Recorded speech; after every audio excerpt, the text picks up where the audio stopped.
Assalamualaikum warahmatullahi wabarakatuh. Ini kisah, subscribe dan nyalakan loncengnya. Mitos gua Belanda, si Bolga jangan ucapkan kata kotor kalau mau selamat. Oke guys, akan membahas kisah gua si Bolga ini. Oke. Ada dinasti gua Belanda yang menyimpan cerita horor tersendiri. Selain itu ada mitos yang dilarang mengucapkan kata-kata kotor bagi pengunjungnya.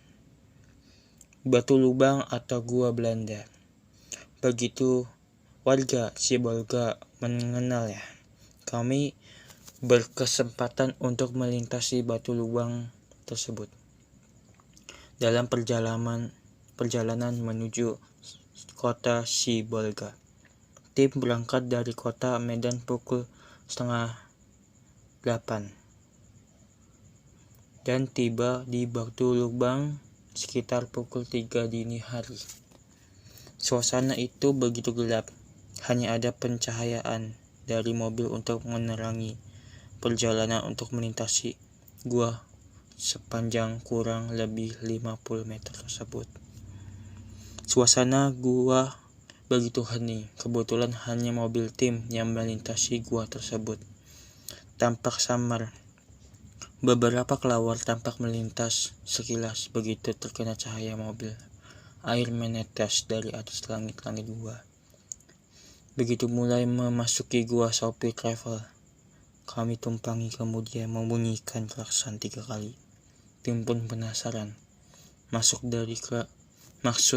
membunyikan klakson tersebut apa?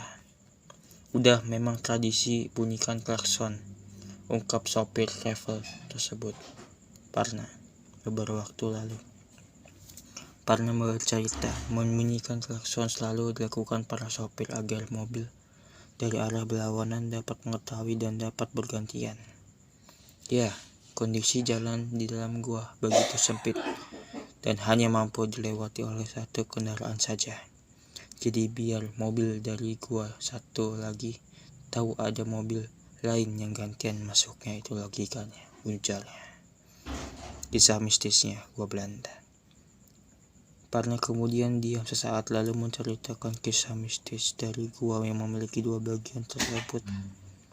Batu lubang ini dibuat orang kita warga lokal pada zaman penjajahan Belanda.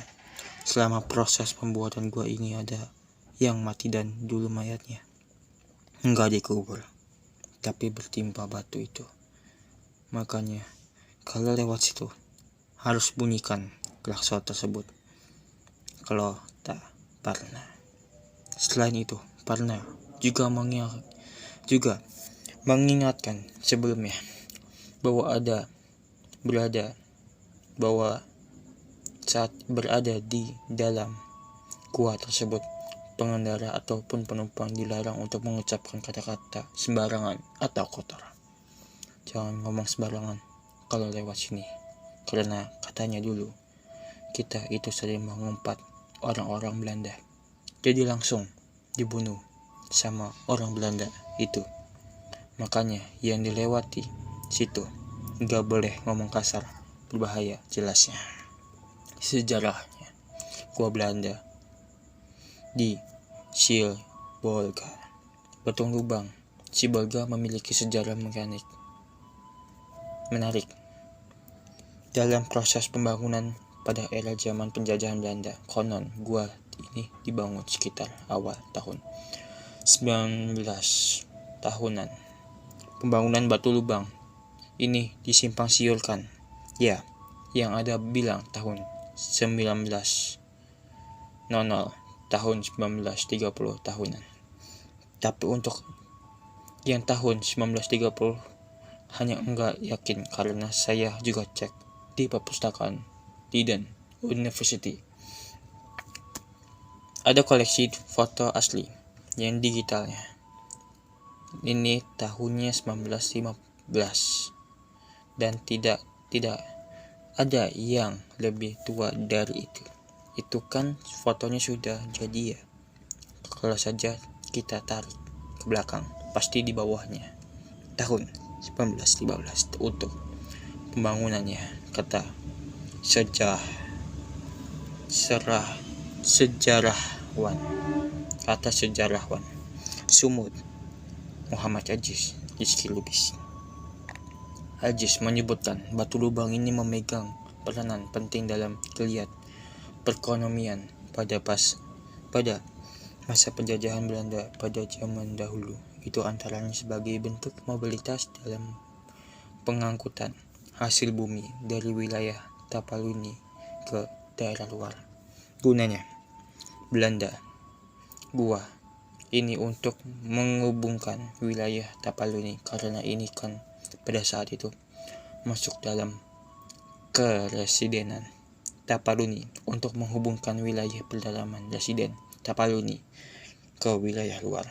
Pertama, Sibolga ini memang pada saat itu jadi ibu kota dari keresidenan Tapaluni. Nah, pada mereka yang memiliki pelabuhan yang menjadi pintu masuk dan keluarnya ke dunia yang ada di sekitarnya maupun di luar negeri, kata Aziz. Itu kisah video saya. Jangan lupa tombol like, subscribe, dan komen pada channel saya ini. Saya Ega Vander, saya undur diri.